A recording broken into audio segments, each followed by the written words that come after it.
নমস্কার। আজকে আমরা ভুজাঙ্গাসন শিখবো। পা দুটোকে একদম স্ট্রেট রাখো, toe and heel touch, calf muscle hip muscle tight রাখো, হাত দুটো চেস্টের পাশে, হাতের আঙুল যেন শোল্ডারের থেকে বাইরে বেরিয়ে না আসে। এলবো দুটোকে একদম পিঠের সঙ্গে টাইট করো, ঠিক নাভি পর্যন্ত উঠবে। চলো, ইনহেল করতে করতে আপ অ্যান্ড রিল্যাক্স। এখানেই শোল্ডার ব্যাক করো। ওকে, নর্মাল ব্রিদিং রাখো।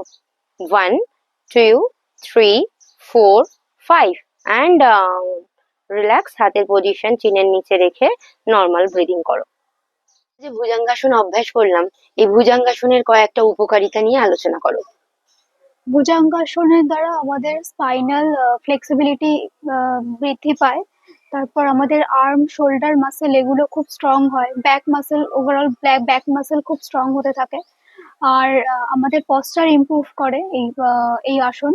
তারপর আমাদের যে রেসপিরেটরি সিস্টেম, লাং ক্যাপাসিটি বৃদ্ধি করে, তার জন্য রেসপিরেটরি সিস্টেমটা ইমপ্রুভ করে। আর এটাই। এছাড়াও ভুজঙ্গাসনের অনেক রকম ভ্যারিয়েশন আছে।